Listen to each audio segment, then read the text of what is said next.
Hello, welcome back to the Swami Vivekananda online classes. तो हमारी जो इंग्लिश की क्लास चल रही थी उसके अंदर हमने टॉपिक किया था parts of speech, right. Parts of speech में हमने सबसे पहले नाउन कर लिया था। सेकंड जो टॉपिक था हमने उसको कर लिया था, उसके 2 टाइप्स भी कर लिए थे। जो हमारा सेकंड टॉपिक था वो था प्रोनाउन। प्रोनाउन जिसका यूज हम कहाँ करते हैं? In the place of noun, कि नाउन की जगह पे हम यूज करते हैं प्रोनाउन का। और हमने इसका फर्स्ट जो टाइप है पर्सनल प्रोनाउन हमने कर लिया था। सेकंड हमने कर लिया था कौन सा? डेमोन्स्ट्रेटिव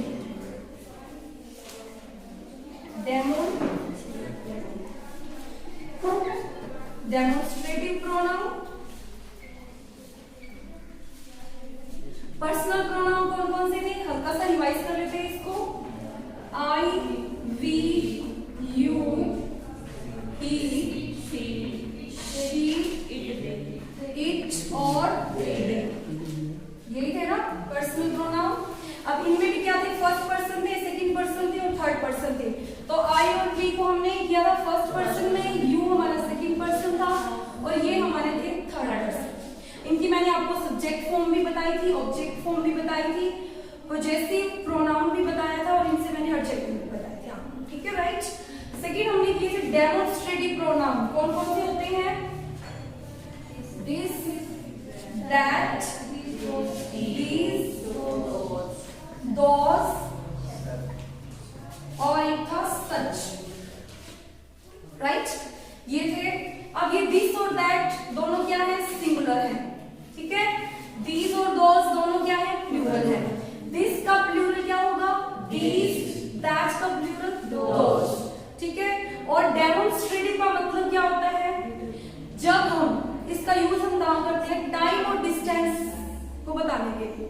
अगर हमें किसी चीज की दूरी बतानी है, ठीक है, वही चीज अगर हमारे बहुत नियर है, पास में है, तो हम यूज करेंगे दिस और दीज का। एक चीज के लिए दिस, बहुत सारी चीजों के लिए प्लूरल, यानी प्लूरल का मतलब समझ रहे हो? मोर देन वन, तो दिस। और वही कोई भी चीज हमसे बहुत दूर है, हम इशारा करके बताते हैं, तो दैट। एक वन के लिए, सिंगुलर के लिए और दोस। और सच का यूज क्या होगा? सच का मैंने आपको बता दिया था एग्जाम्पल, या नहीं बताया था? नहीं बताया था। सच कैसे करके एग्जाम में क्वेश्चन आ सकता है?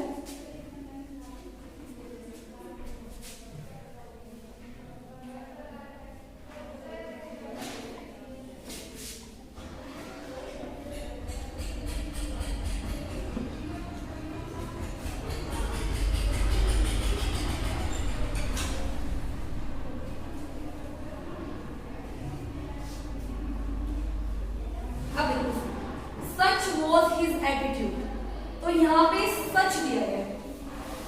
तो अब आपने बताना है ये जो सच है वो क्या वर्क कर रहा है यहाँ पे, इसका ग्रामेटिकली फंक्शन क्या है। सच वर्ड आते ही हमने पहचान लिया क्या है ये क्या है? डेमोन्स्ट्रेटिव प्रोनाउन है। प्रोनाउन हम नहीं कह सकते। अब ये वाज आ गया, यहाँ पे वाज आ गया, दैट्स व्हाई ये क्या बन गया? प्रोनाउन बन गया। अगर यहाँ पे कोई नाउन आ जाते तो जैसे ये क्या बन गया? हमारा प्रोनाउन। पहचान लिया ना हमने। एडजेक्टिव कैसे बनता?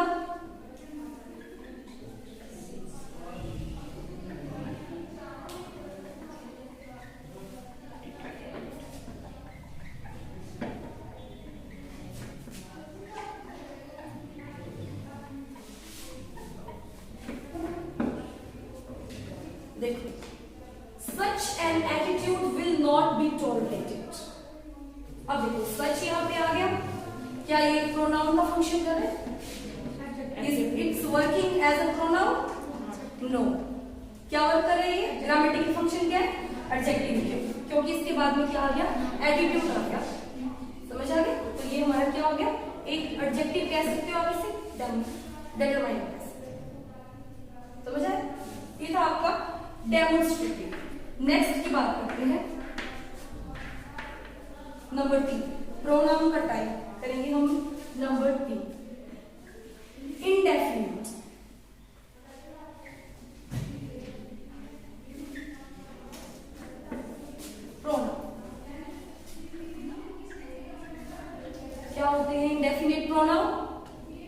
इंडेफिनिट मीन्स अनिश्चित। अनिश्चित जब हमें, एक बार फिर से मैं रिपीट करूंगी, एक बार इसका यूज किस लिए होता है इंडेफिनिट का? अनिश्चित प्रोनाउन।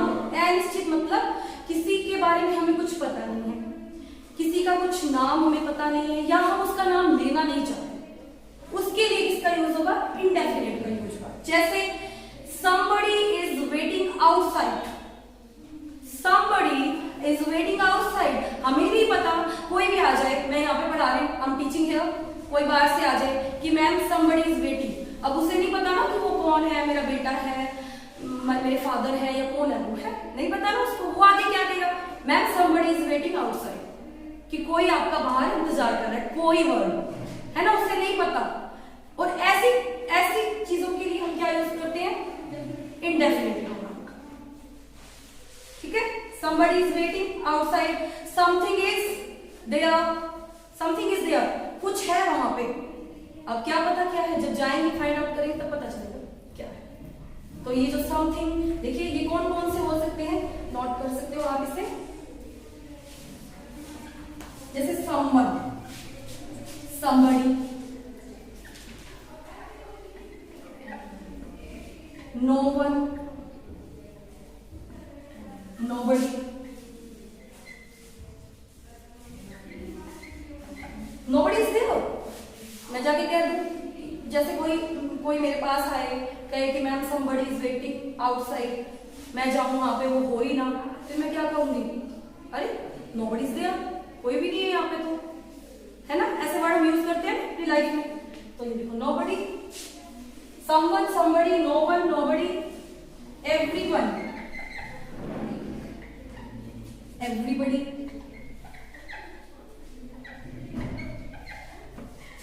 anyone, anybody,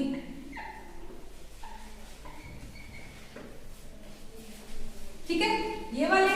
फिर something, nothing, everything, anything।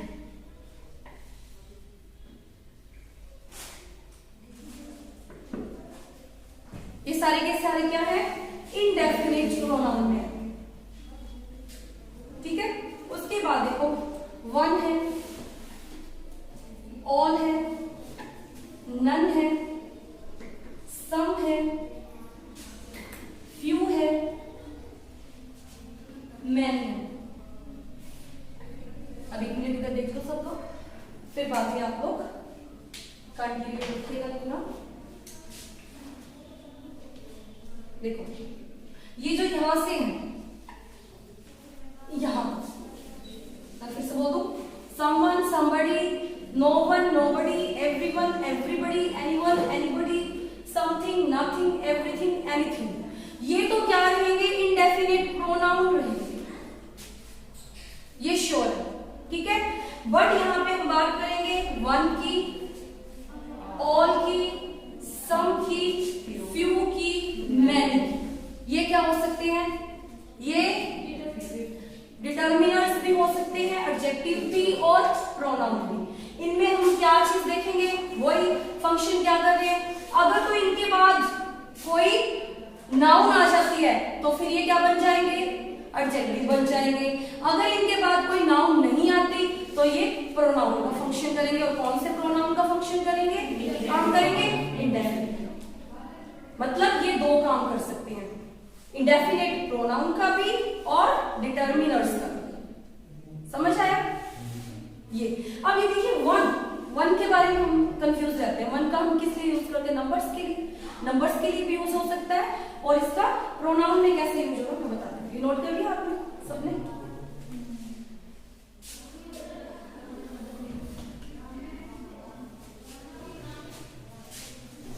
बहुत ही अच्छी चीज है और समझनी भी चाहिए इसको, क्योंकि क्वेश्चन मोस्टली इजी वाले पोर्शन में से नहीं आता है, इसके अंदर से भी आ सकता है question.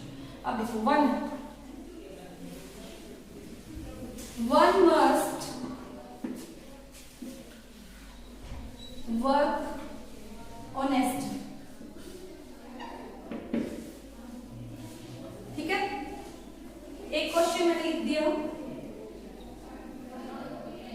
I asked him one question. अब यहाँ पे देखो वन है, एक वन क्या है, इंडेफिनिट प्रोनाउन है, और एक वही वन है जो किसका काम कर रहा है, किसका काम कर रहा है, एडजेक्टिव। अब वन मस्ट वर्क ऑनेस्टली, हर किसी को, यहाँ पे एक वो एक नहीं है, संख्या वाला एक नहीं बता रहा, ठीक है। ये क्या कह रहा है, वन मस्ट वर्क ऑनेस्टली, हर किसी को, हर किसी एक को, कहते हैं ना हर किसी को या फिर हर किसी एक को अपना काम कैसे करना चाहिए, ईमानदारी से करना चाहिए, ठीक है। पर्टिकुलर वन पर्सन की बात नहीं हो रही यहाँ पे कि एक को ही करना चाहिए। क्या क्या मतलब निकालोगे इस सेंटेंस से आप, वन मस्ट वर्क ऑनेस्टली, सिर्फ ओनली रसप्रीत को ही करना चाहिए, एक की बात कर रही हूँ मैं यहाँ पे, एक की बात नहीं कर रही। हाँ, हर किसी एक को अपना काम ऑनेस्टली करना चाहिए, ठीक है।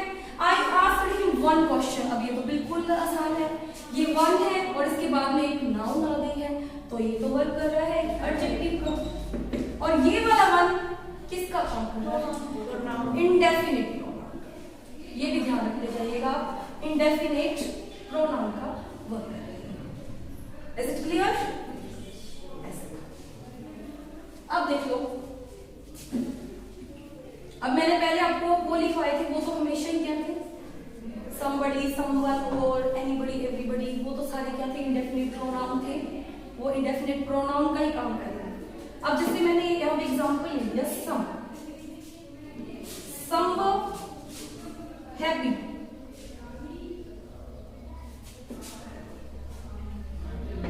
why,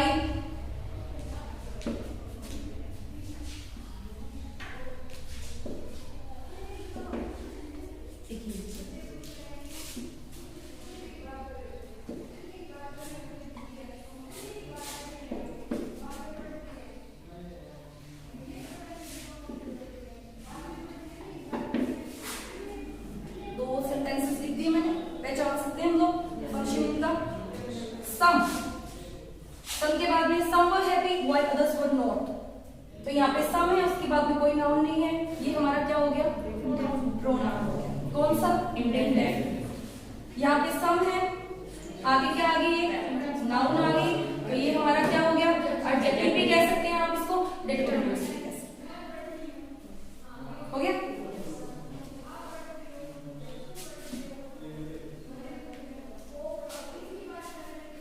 इसी तरह से मैनी का भी इस तरह से यूज हो सकता है, सेम वही बात यहाँ पे भी वही रहेगी, फंक्शन उसका देख रहे हैं, उसके बाद में अगर मैनी के बाद में आपको नाउन दिखती है तो वो क्या हो जाएगा, एक एडजेक्टिव हो जाएगा, और अगर नाउन नहीं दिखती है आपको उसके बाद में तो वो क्या हो जाएगा, प्रोनाउन हो जाएगा, सिंपल। हाँ, लेकिन जो मैंने आपको बताया था, कौन से, समवन, समबडी, ये वाले सिर्फ प्रोनाउन ही रहेंगे। अगला पार्ट देखो, अगला टाइप लिखेंगे हम इंटेरोगेटिव।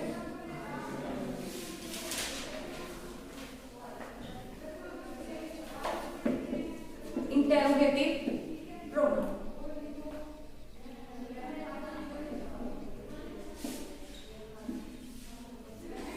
अब इंटेरोगेटिव प्रोनाउन कौन से, इंटेरोगेटिव प्रोनाउन, इंटेरोगेटिव का मतलब क्या है, इंटेरोगेटिव जो वर्ड है वो किससे बना, कोई बता सकता है, तो बेसिक नॉलेज पूछ लिया मैंने आपसे।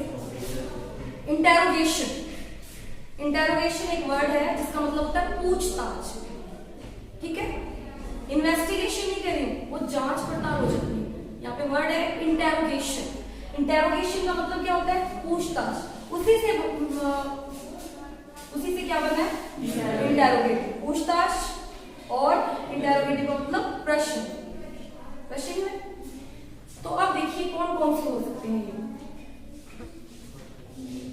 What, which, who, whom, whose, ये क्या है, इंटेरोगेटिव प्रोनाउंस, ठीक है। अब देखो, लेकिन अब देखो ये दे दिया व्हाट इज, यूज तो इनका पता ही आपको किस लिए होगा, क्वेश्चन पूछने के लिए। इनका यूज किस लिए होगा, क्वेश्चन पूछने के लिए। What is your problem, what is your problem, इसको मैं ऐसे दे दूं, what problem do you face. देखो बात वही है, मीनिंग वही है, क्वेश्चन ही दोनों में पूछा जा रहा है। यहां भी एक क्वेश्चन पूछ रहा है, यहां भी एक क्वेश्चन पूछ रहा है ना। क्वेश्चन भी ऑलमोस्ट एक जैसा है। कैसे, व्हाट इज योर प्रॉब्लम, कि तुम्हारी प्रॉब्लम क्या है, या फिर इसको ऐसे कह दो what problem do you face, कि तुम कौन सी प्रॉब्लम को फेस कर रहे हो, है ना। बात वही है, मतलब वही है, लेकिन फंक्शन चेंज हो गया। इन दोनों का फंक्शन चेंज हो गया, दोनों का ग्रामेटिकली फंक्शन चेंज हो गया, पार्ट्स ऑफ स्पीच चेंज होगी, वर्ड टाइप चेंज हो गया दोनों का। कैसे भी करें, कैसे चेंज हो गया। अब ये वाला वर्ड हमारा क्या वर्क कर रहा है, कौन सा, इंटेरोगेटिव। इंटेरोगेटिव तो हमें पता ही नहीं है, और ये प्रोनाउन का वर्क कर रहा है। यहाँ पे ये वर्ड क्या काम करने लग गया, एडजेक्टिव का काम करने लग गया, है ना। इसी तरह से आप विच ले लो,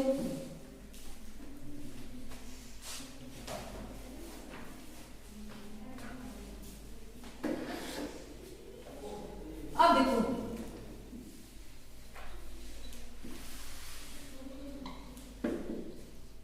who said it,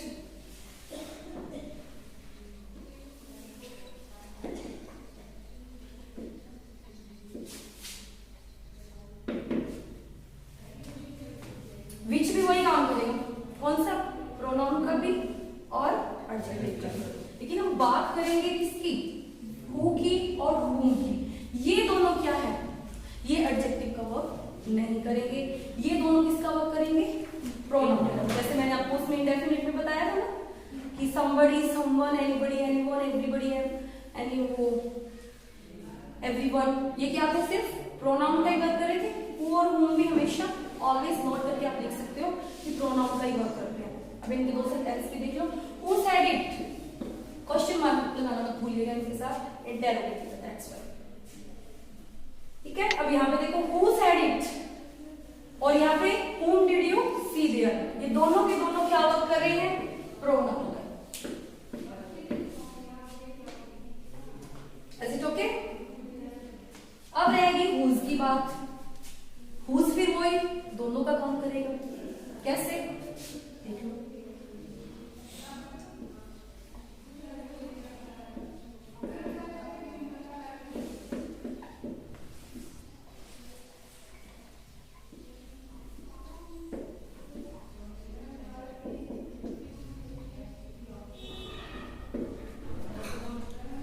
whose book is this, ये किसकी बुक है, whose is this book, बात वही, बुक किसकी, बट क्या हो गया, पूछने का यहाँ पे फंक्शन अलग।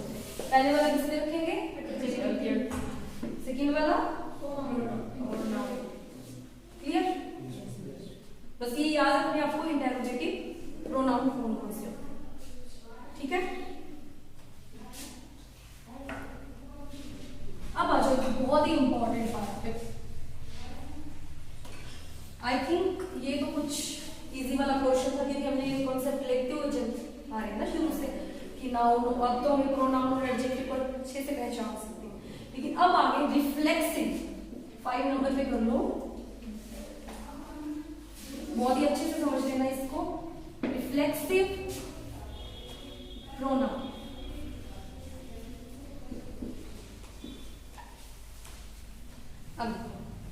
रिफ्लेक्सिव प्रोनाउन की सबसे पहली पहचान ये होती है कि इसके साथ सेल्फ या सेल्व्स लगा होगा। ठीक है, क्या लगा होगा, सेल्फ लगा होगा। अगर वो सिंगुलर है तो सेल्फ लगा होगा, और प्लूरल है तो सेल्व्स लगा होगा, ये ध्यान रखना। ठीक है, जैसे my self, your self, her self, himself, ठीक है। अब सेल्फ किसके साथ लगा होगा, them self, are self,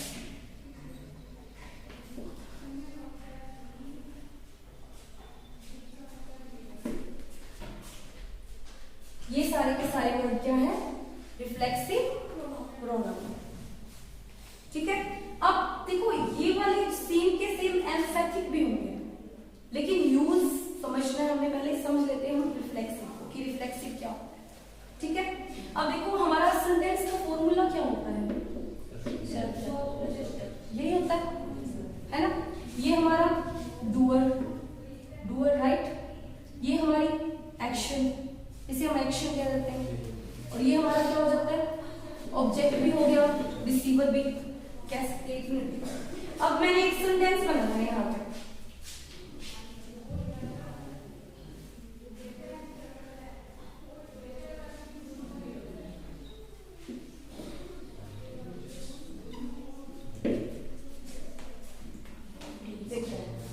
I teach them, ठीक है।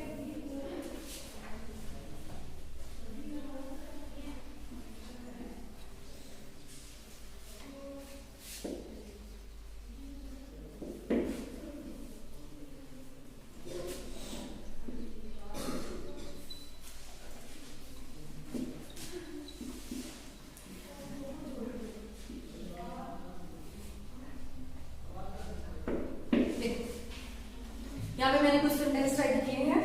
आई teach them, we help them, he help his neighbours. अब देखो यहाँ पे काम करने वाला कौन है, आई, ठीक है। क्या काम हो रहा है, पढ़ाना, किसको, किसी को, ठीक है।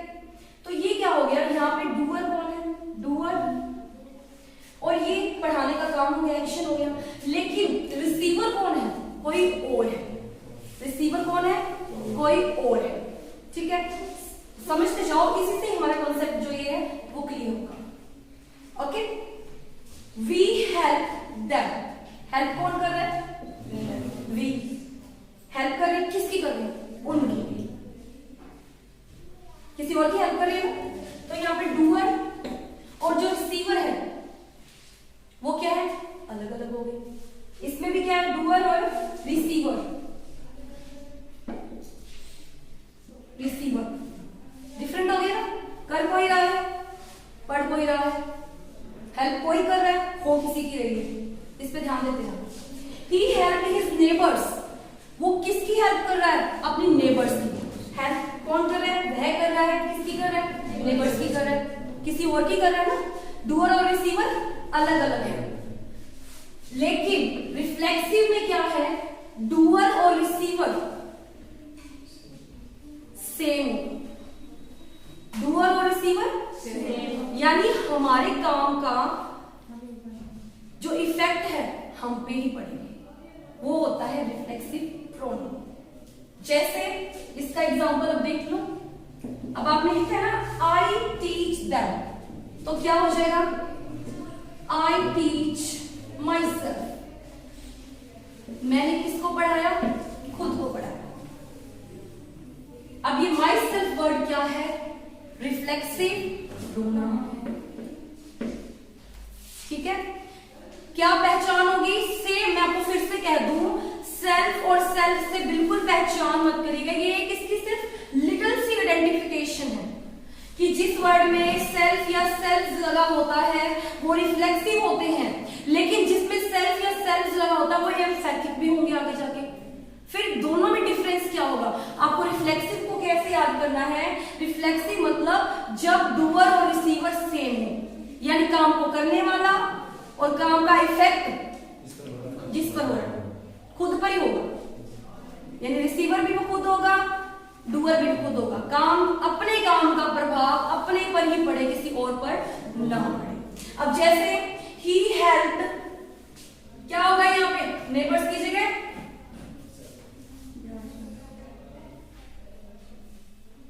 हिमसेल्फ,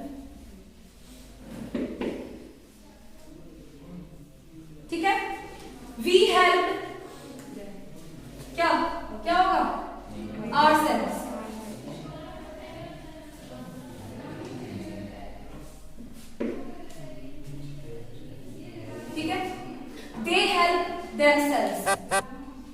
अब डूअर भी सेम, रिसीवर भी सेम। अपने कार्य का प्रभाव किस पर पड़ेगा? खुद पर पड़ेगा। रिफ्लेक्सिव प्रोनाउन की सबसे बड़ी पहचान, डेफिनेशन। सिर्फ सेल्फ और सेल्फ के आधार पर इसकी पहचान नहीं की जा सकती, क्योंकि इसी का ही एक और टाइप आएगा प्रोनाउन का, एम्फेथिक प्रोनाउन। ये सारे के सारे क्या है? एम्फेथिक प्रोनाउन ही है, लेकिन इनका यूज अलग होगा। हमें बाय यूज, अब जैसे माई सेल्फ आ गया, वहां पे खुशी से लो भाई रिफ्लेक्सिव है, और हो चाहे वो एम्फेथिक है, बिना पढ़े नहीं। दोनों वर्ड एम्फेथिक में भी हैं और रिफ्लेक्सिव में भी हैं। इसके और एग्जांपल देख लो।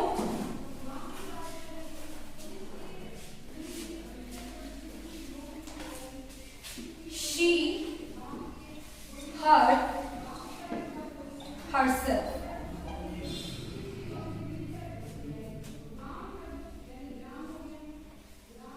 उसने किसको चोट पहुंचाई? खुद को।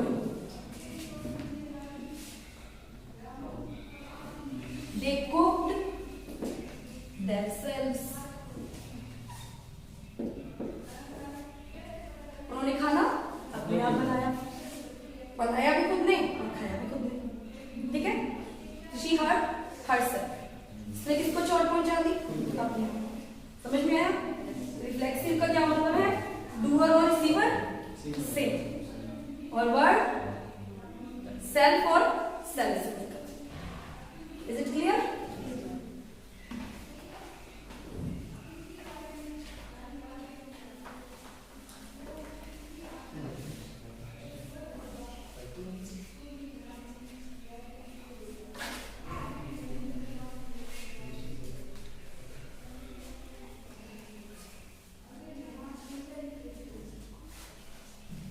देखो,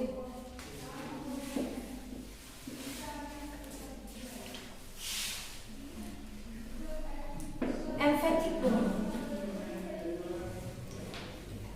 देखो, अगर हमारी वोकैबुलरी अच्छी होती है ना, तो वर्ड हमें खुद ही बता देते हैं। अब देखो, हमें पता होना चाहिए एम्फेथिक का मतलब क्या होता है। ये वर्ड किससे मिलकर बना है? एम्फेसिस। एम्फेथिक वर्ड किससे मिलकर बना? किससे बना है? एम्फेसिस। एम्फेसिस का मतलब उन्हें होता है जोर देना। क्या होता है? जोर देना। वहां पे अब सारे के सारे वही वर्ड, जैसे माई सेल्फ है, herself, himself, ourself, ourselves, themselves,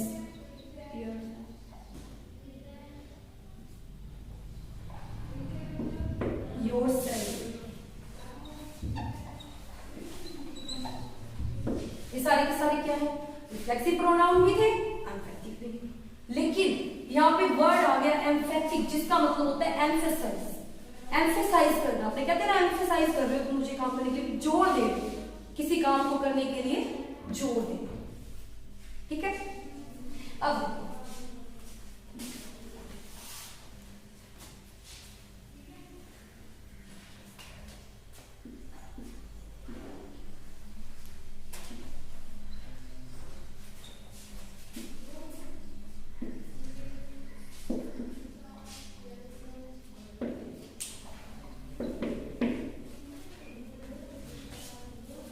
अब क्या इसमें वो फंडा वाला बैठ रहा थी कि डूअर रिसीवर, ऐसा कुछ लग रहा है इस सेंटेंस को पढ़ के? सेंस ही लगा लो। देखो, I myself see the minister.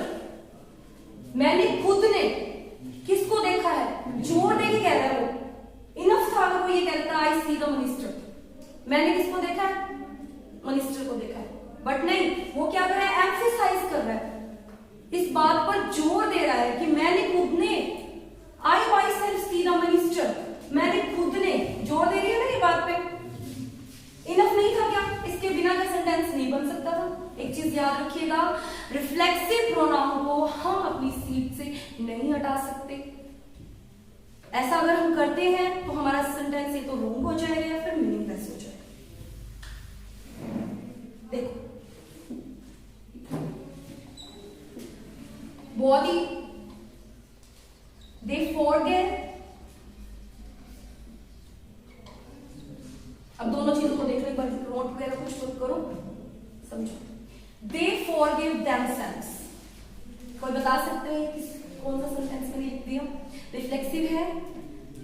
themselves है रिफ्लेक्सिव है या एम्फैथिक है? रिफ्लेक्सिव है। कैसे?